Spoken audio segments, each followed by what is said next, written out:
రావోయి చందమామ. అనుమానం రాకుండా మాట్లాడు. వాడికి రమ్మని చెప్పు, లేదంటే ఈయన్నే చంపి నిన్ను బొందులో పెడతాను.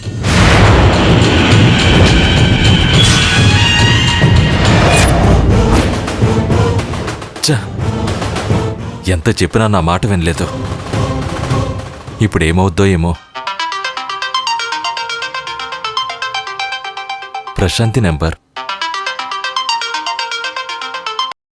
హలో ప్రశాంతి. విక్రమ్, ఒకసారి నువ్వు ఇంటికి రావా? ఇంటికా? ఎందుకు? మా అమ్మని ఆఖరి చూపు చూడవా? మీ అమ్మని నేను చూడడం ఏంటి? ఎలాగో పోయింది కదా. అయితే ఇప్పుడు నువ్వు రావా? నా మీద నీకున్న ప్రేమ ఇంతేనా? ప్రతిదానికి ఇంటికి వచ్చేవాడివి, ఇప్పుడు రాలేదంటే అనుమానం వస్తుంది.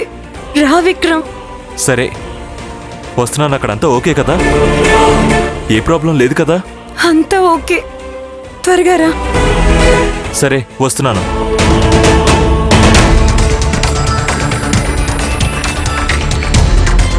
వస్తున్నాడు.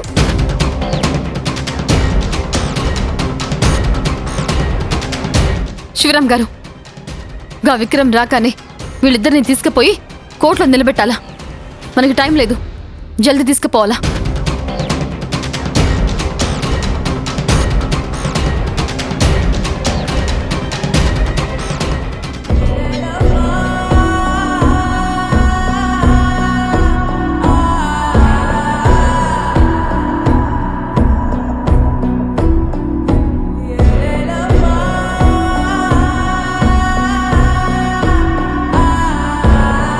ఏంటమ్మా, ఏం చూస్తున్నావు?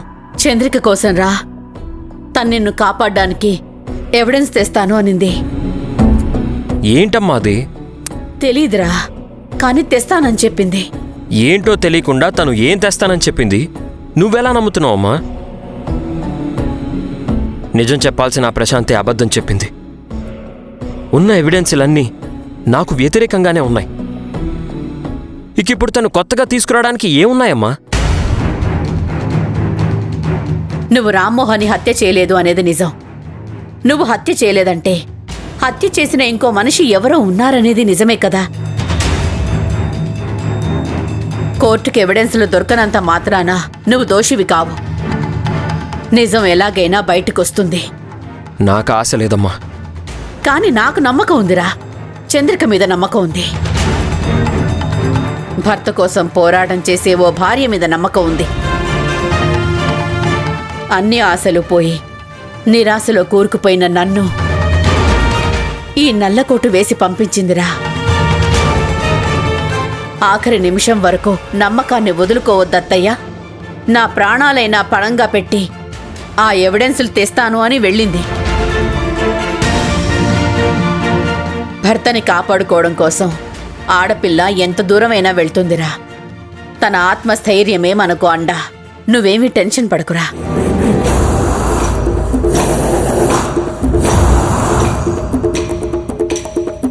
ఏంటి కొడుక్కేదో నూరిపోస్తున్నారు? నూరిపోయండి. ఎందుకంటే శిక్ష పడేంత వరకైనా ఏదో ఒకటి జరుగుతుందనే ఆశ ఉండాలి కదా. నీలాంటి వాళ్ళు ఎంతమంది అడ్డొచ్చినా నా కోడలు చంద్రిక తన భర్తని నిర్దోషిగా బయటికి తీసుకొనొస్తుంది. తన పసుపు కుంకాలు నిలబెట్టుకుంటుంది. నీలాంటి వాళ్ళు ఎన్ని చేసినా ఆడదాని ఐదోతనం ముందు అవన్నీ దిగుదుడిపే రుద్రాణి. చూసారా భరత్ గారు, మీ అమ్మగారు ఎలా మాట్లాడుతున్నారు? ఐదోతనం, పసుపు కుంకాలు అంటూ అవుట్డేటెడ్ డైలాగ్స్ చెప్తున్నారు. కోర్టులో ఎన్ని కేసులు పెండింగ్లో ఉన్నాయో మీకు తెలుసా? రోజుకి ఎన్ని కేసులు ఫైల్ అవుతున్నాయో తెలుసా? వీటిని పరిష్కరించడానికి ఎంతమంది ఎంప్లాయీస్ వర్క్ చేస్తున్నారో మీకు తెలుసా? మీరన్నట్టు పసుపు కుంకాలు, తాళిబొట్లు, ఐదోతనాలు, నుదుటి కుంకుమలు ఇవే నేరస్తుల్ని కాపాడతాయి అంటే ఇంకా కోర్టులు, పోలీసులు ఎందుకు? ఈ సిస్టమ్ అంతా ఎందుకు?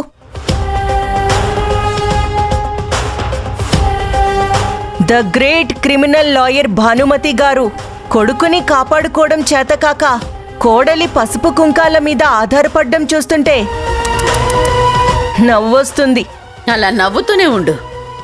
ఆ తర్వాత ఇక నీకు మిగిలేది ఏడుపే రుద్రాణి. అది చూద్దాం. మీ తెలివితేటలతో తీర్పుని ఒక్క హాఫ్ అన్ అవర్ వాయిదా వేయించారు. అందులో ఆల్మోస్ట్ ఒక 10 మినిట్స్ అయిపోయాయి.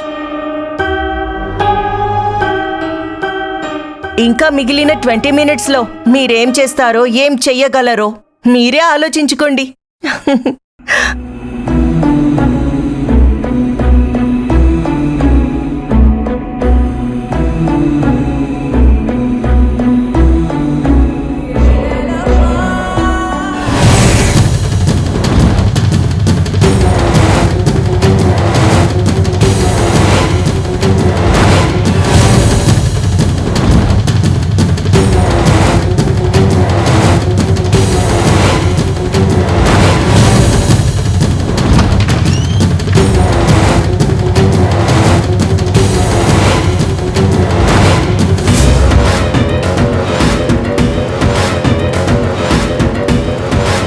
హే, ఏంటి అలా నుంచున్నావు? మీ అమ్మ ఆఖరి చూపులో అది ఇది అన్నావు. ఇక్కడ చూస్తే ఏమీ లేదు. అరే, ఏం మాట్లాడవేంటి? మీ అమ్మ శవమేది? అప్పుడే తీసుకుని వెళ్ళిపోయారా? మరి నన్నెందుకు రమ్మన్నా? ఏంటి ఏం మాట్లాడడం లేదు?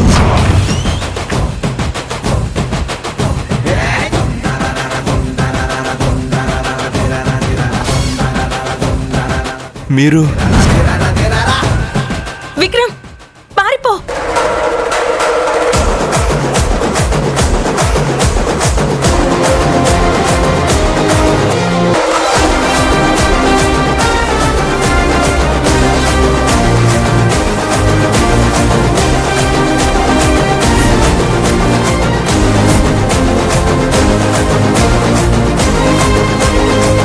శివరాం గారు, వీడిని దాన్ని విడిచిపెట్టకండి, దొరకబట్టండి.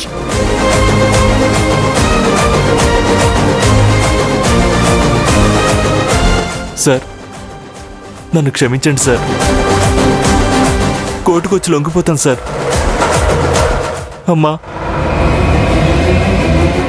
బుద్ధి తక్కువే తప్పు చేశానమ్మా. నన్ను క్షమించమ్మా, నన్ను క్షమించు.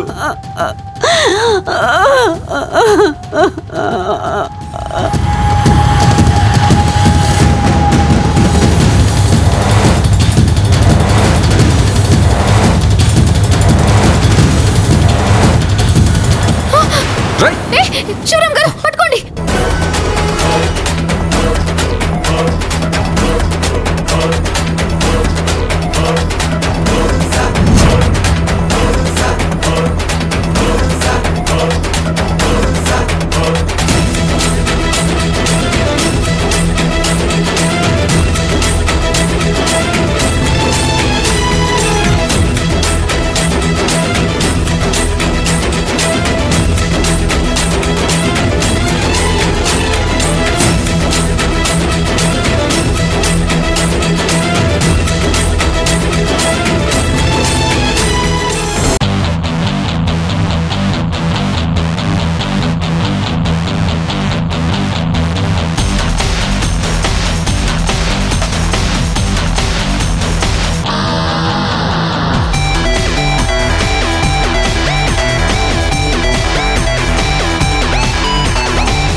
వాటర్ తాగండి సార్.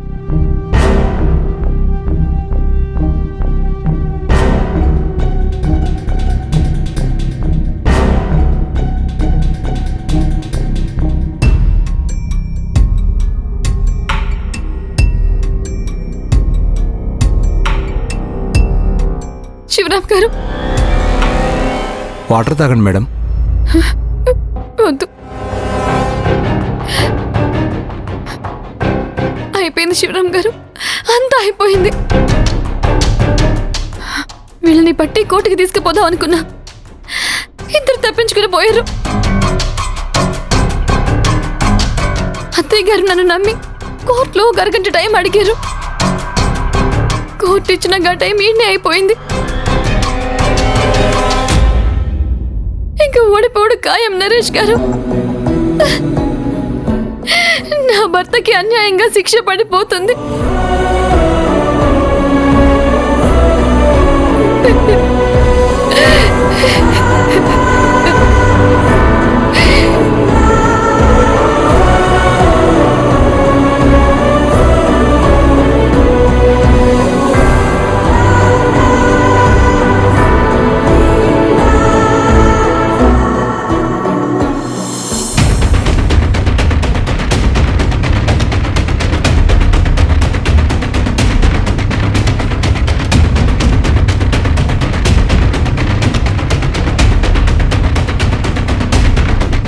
ఏంటి భానుమతి గారు, మీకు ఇచ్చిన టైం అయిపోయింది.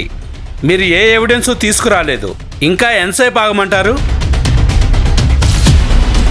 వచ్చేస్తుంది యువరానా. నా కోడలు ఎవిడెన్సులు తీసుకొని వస్తానని వెళ్ళింది. తను ఇంకొక 10 నిమిషాల్లో వచ్చేస్తుంది.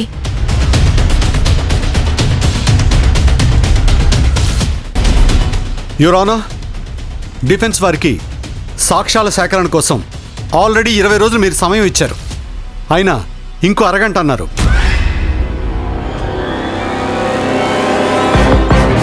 అరగంట దాటి కూడా ఇంకో అరగంట అయింది, ఇంకా రాలేదు.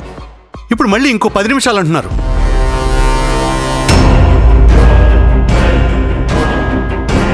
ఇంకా ఎంతసేపు ఇలా టైం వృధా చేస్తారు చెప్పండి? నిజంగా ఎవిడెన్స్లు ఉంటే ఈ పాటికే రెడీ చేసేవారు.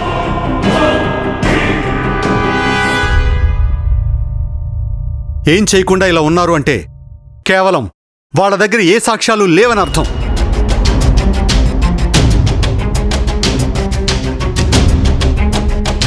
కేవలం కన్న కొడుకు మీద ఉన్న అభిమానంతోనే ఇలా టైం వేస్ట్ చేస్తున్నారు యువర్ ఆనర్. లేదు యువర్ ఆనర్, చాలా ఇంపార్టెంట్ ఎవిడెన్సెస్ అని నా కోడలు చెప్పింది.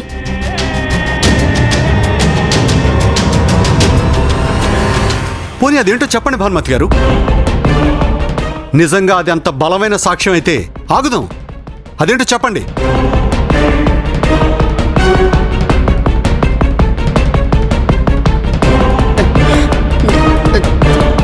తెలీదు.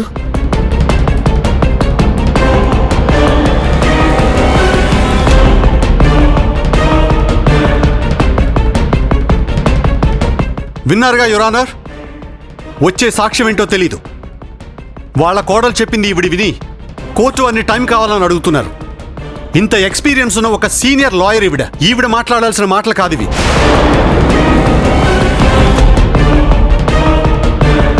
వాట్ ఈస్ దిస్ భానుమతి గారు? కోర్టు టైం ఎంత వాల్యూ మీకు తెలియదా?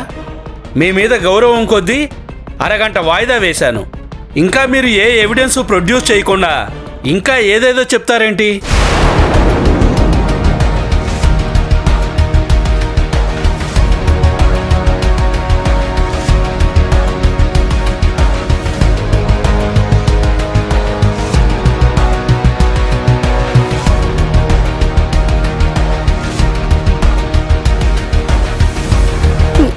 అదిగోండి యువరానా, మా మనిషి వచ్చాడు.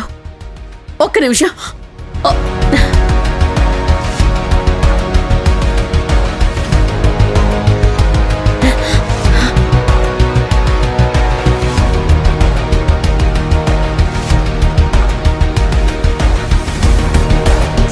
శివరాం, చంద్రికేది? ఏదో ఎవిడెన్స్ పంపిస్తాను అంది. పంపించిందా?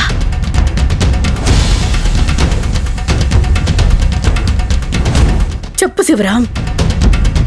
అవతల జడ్జి గారు వెయిట్ చేస్తున్నారు. త్వరగా చెప్పు. లేదు మేడం, చంద్రిక తీసుకొద్దామనుకున్న ఎవిడెన్స్ మిస్ అయింది.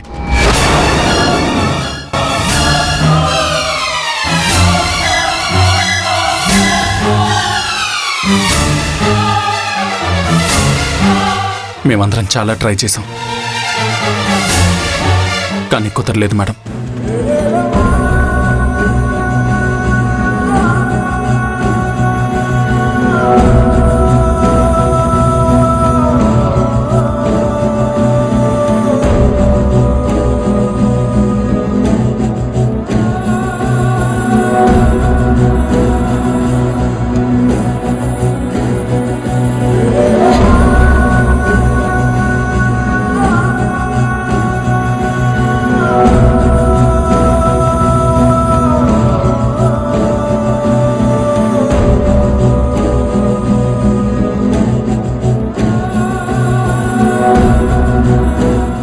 ఏంటి భానుమతి గారు, ఏమైంది? సారీ యువర్ ఆనర్, నేను ఏ ఎవిడెన్స్లు తీసుకొని రాలేకపోయాను.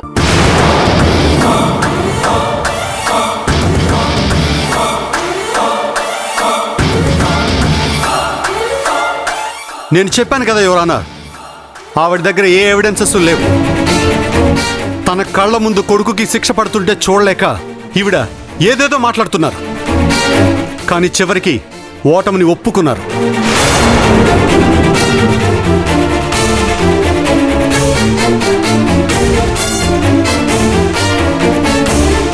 యువరానా, ఇప్పటికే ఈ కేసులో అన్ని వాదనలు అయిపోయాయి. ఇక డిఫెన్స్ లాయర్ గారు కూడా వాదించడానికి ఏమీ లేదని తేల్చేశారు. కాబట్టి వెంటనే ఈ కేసులో తీర్పు ఇవ్వాల్సిందిగా కోర్టు వారిని కోరుతున్నాను.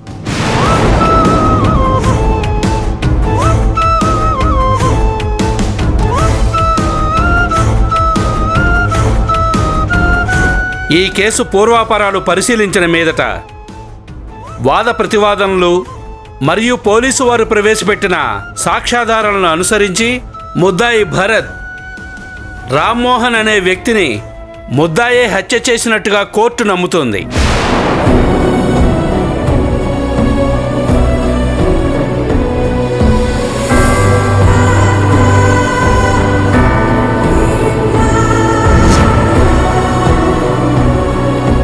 భరత్ని నేరస్తుడిగా పరిగణించి అతన్ని ఇండియన్ పీనల్ కోడ్ 302 సెక్షన్ ప్రకారం భరత్కి యావజ్జీవ కారాగార శిక్ష. ఒక్క నిమిషం జడ్జి గారు, ఒక్క నిమిషం జడ్జి గారు, ఒక్క నిమిషం జడ్జి గారు, ఒక్క నిమిషం జడ్జి గారు.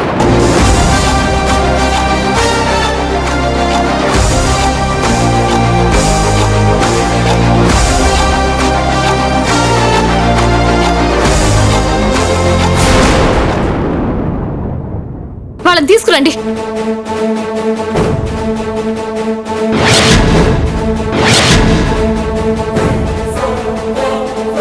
ఈ హత్య చేసింది భరత్ గారు కాదు. ఎత్తుకోండి, వీళ్ళే. ఈవిడ చనిపోయిన రామ్మోహన్ గారి కన్న తల్లి. ఈ అమ్మాయి భరత్ గారి మీద అన్యాయంగా అబద్ధపు సాక్ష్యం చెప్పిన చెల్లెలు. ఇదిగో వీడే, వీడే అసలు హంతకుడు.